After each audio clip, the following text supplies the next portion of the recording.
Welcome back. All right, let me just move this just a little bit. There we go. It's a little bit clearer.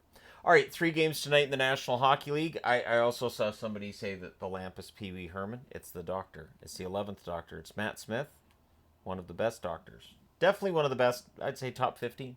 Yeah, I'll go that far. I know, really out on a limb. Anyways, we're going to start things off talking about the Boston Bruins and the New York Rangers. It was Korpisalo versus Shesterkin. Early Bruins power play. That's killed off. No shots on net for Boston on their power play. Lone shot on net is actually for the Rangers at 3 minutes. The Rangers press at 3.5 minutes. Fox has a net feed. There's a near miss there. The Rangers are winning almost every face-off in that first period. The Bruins press with 9 minutes left, but they don't get shots out of it. Zacha then has a jam attempt. That's held. Trocheck has a net feed that's picked off. Lindgren has a screenshot that's fired high. The Rangers press with 3 minutes left. But pretty low event first period. It's scoreless after the first. Second period, Zibanejad to Miller near miss. The Bruins press at 4.5 minutes. And it had that chess match feel. Very low event until at 6:07. Panarin buries a one-timer from the right circle. Zibanejad with the assist. 1-0 lead for the New York Rangers. We get a power play for the Rangers. That was killed off. No shots on net. The Rangers go back to the power play. Riley Smith's denied from the slot. That power play is killed off as well, and that was the only shot on net on that power play. Rangers press after it's done. Rempe's denied on a breakaway. And then at 15:03, Pastrnak puts one past a screen from the slot. Zacha and McAvoy with the assists. That's Charlie McAvoy's 300th National Hockey League point. And then 16 seconds later, Elias Lindholm at 15:19, a wrister deflects off of Adam Fox and into the net. Marchand and Zadorov with the assists. Then with 47.3 seconds left, Boston gets a power play, so it's 2-1 Boston after 2. They got a power play to start the third. The Rangers do finish the kill. Boston manages one total shot, which was towards the end of that second period, not at the start of the third, on that power play. Zibanejad then has a chance in close. That's held. Bruins press at 3 minutes. Marchand bumps Shesterkin, ends up going off to the box for goalie interference. Yeah, he didn't try to change his trajectory there. So yeah. There's a near miss for Lafreniere, and then just as the penalty comes to an end at 5:27, Trocheck tips one in. Keandre Miller and Brodzinski with the assists. It's a 2-2 tie. The Bruins look to respond. There's a near miss for Cole Koepke. Shots are 4-2 for the Rangers at 7 minutes. We get a power play for the Bruins. Marchand's denied from the slot, and then Chris Kreider buries one on the rush shorthanded.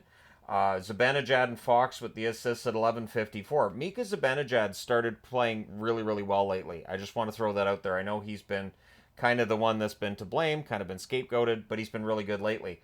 The Rangers then finish the kill. Lafreniere is a wrister that's saved. There's a near miss for Lowry and a Boston bounce near the Rangers net.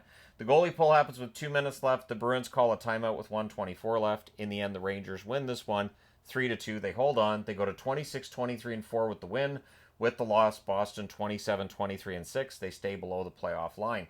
Shots on net favored the Rangers 8-4 in the first. Both teams had 6 shots in the second, and then 8-7 Rangers in the third. Final shots 22-17 for New York. Power plays, both teams go 0 for 3. The hits 32-17 for New York. Korpisalo saves 19 out of 22. Shesterkin saves 15 out of 17. All right, next up, Edmonton in Chicago. What did I say about Chicago? They're definitely a trap team. I said that in the Panic Index today, and this is kind of why. So it's Pickard versus Soderblom. Donato is a tip shot that's kicked aside. We get a power play for the Oilers. Bouchard's denied. Power play's killed off. Just that one shot on net. Shots are 4 apiece at 6 minutes. The Hawks press at 7 minutes. Kulak has a one-timer. That's held. More pressure by Chicago at 9 minutes. The Oilers then get some pressure with 9.5 minutes left. Draisaitl's denied. The Oilers, they get some pressure. Kapanen has a rush chance. That saved. The Hawks press with 4.5 minutes left. It's 0-0 after 1. But lots of chances in that first period. Second period, there's an early press by the Oilers. The teams trade rush chances. The shots are 1 apiece at 3 minutes. Dickinson has a wrister that's held. He would not finish that second period, and we'll see how long he's going to be out. McDavid draws a power play. That was killed off. The Hawks rush after it's done. Janmark's then denied on a breakaway, but the Oilers break the seal in this one. Arvidsson goes bar and in from the left circle. Janmark and Kulak with the assists at 8:51, so 1-0 Oilers. The Oilers press for another. Shots are 8-6 for Edmonton with 8.5 minutes left. The teams trade turnovers.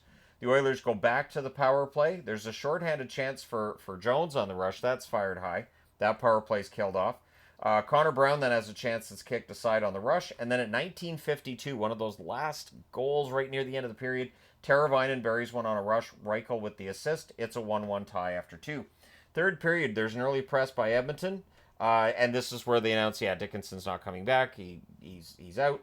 Then at 1 minute and 11 seconds, on a nice deke and close, Jeff Skinner scores on the backhand. Draisaitl and Podkolzin with the assist, so it's 2-1 for the Oilers. Shots are 4-1 Edmonton at 4.5 minutes. Maroons denied and close. At 8:16, Draisaitl goes 5-hole from the inner slot. Skinner with the assist there, so Jeff Skinner with a goal and a helper tonight. The Oilers look for another. We get a power play for Chicago, and they score on it. Donato tips one in close. Teravainen and Bedard with the assists at 12 minutes and 11 seconds. The Oilers press with 4.5 minutes left, but at 16:16 on a turnover, Alec Martinez scores. Donato with the assist. And so, a turnover, and it's in the net. Suddenly we have a 3-3 tie. We're going to overtime. In the overtime, the Oilers control early, and then they ice the puck. The teams trade turnovers. The Oilers have a 3-on-1. That's broken up. But Edmonton will get a power play. It's a too many men on the ice call against Chicago, and you can't do that. So 4-on-3, the Oilers win it. Hyman scores from McDavid and Bouchard at 1:36 on a tip in front of the net. And so it's a 4-3 overtime win for the Oilers. They go to 34-16-4 with the win. With the overtime loss, Chicago 16-31-6 on the season. Shots on net, 15-12 Chicago in the first, 9-8 Edmonton in the second, 15-8 Edmonton in the third, and Edmonton outshoots Chicago 2-1 in overtime, including the shot that matters. Final shots, 38-32 for the Oilers. Power plays, Edmonton 1 for 4, Chicago 1 for 1. The hits, 18-7 for Chicago. Pickard saves 29 out of 32. Soderblom saves 34 out of 38. Very entertaining game, though. All right, and last game of the night, Montreal in LA against the Kings. So it's Dobesh versus Kemper. There's an early press by the Kings, and at 1:39, Gavrikov buries one. He goes posting in, Byfield with the assist, and that was a screenshot as well. 2 minutes into the game, the shots are 8-1 for the Kings. So Montreal kind of sleepy. And they played last night in San Jose. LA had been waiting to play this game since Saturday, so they definitely were more rested. Spence has a shot that's held. It's really all Kings. Doughty has a wrister that's held as well.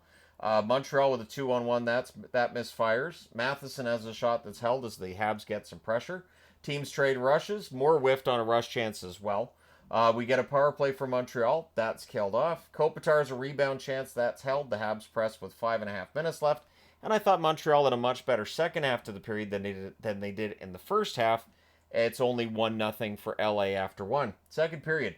Early power play by the Kings. Byfield has a shot that's blocked. That power play ends up being killed off. Habs rush after the kill, and at 3:51, Matheson, it pinballed in. I know it hit Doughty. It may very well have hit Thomas as well. It looked like it did.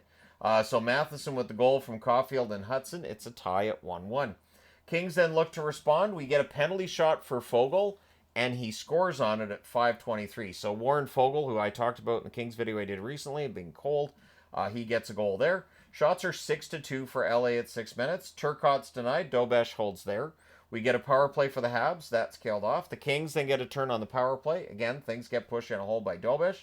That power play's killed off. The Kings press after that power play's come to an end. We then get a power play for Montreal. That's killed off. So lots of power plays in that second period.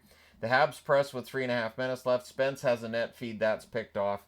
It's 2-1 LA after 2. Third period. 15 seconds in. Yep, Brant Clark wires one from the point. Kopitar and Turcotte with the assists. So a 3-1 lead for LA at that point. Teams trade turnover. Shots are 2-0 for LA at 3.5 minutes. But as I'm writing that, at 3:37, Carrier, it's a floater, goes in past Doughty and, of course, past Kemper as well. Doughty was kind of screening his own goaltender there. So Carrier gets his second goal as a Hab, his third on the season. And it's 3-2. Fiala to Byfield, near miss there. The Kings press at 7.5 minutes. Things get pushy and a hold by Dobesh. At 10:45, Fiala puts a one-timer through Dobesh.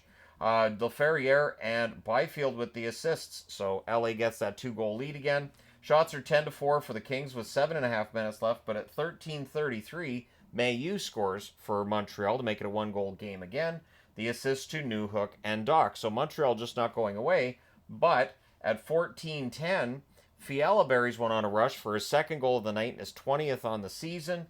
Gavrikov and Byfield with the assists. And Fiala did a lot of work to get there.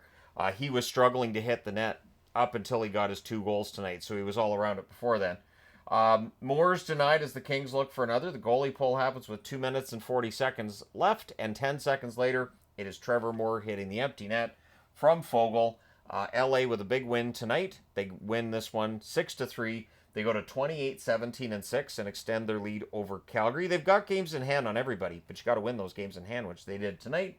Montreal 25, 24, and 5. So they won in San Jose, but they've lost in Anaheim and LA, and things are just trending in the wrong direction for Montreal. Shots on net favored LA the whole way through. 13-7 in the first, 10-8 in the second, 15-6 in the third. Final shots 38-21 for the Kings. Power plays, Montreal 0 for 3, LA 0 for 2. The hits 22-11 in favor of Montreal. Dobesh saves 32 out of 37, and Kemper 18 saves on 21 shots. So not tested a lot tonight, but at any rate, the Kings get a win. So there you go. Let me know your thoughts in the comments section below. As always, don't forget to hit like and subscribe in the event you may not have done so already. Thank you guys so much for all your support as always. I will talk to you again soon.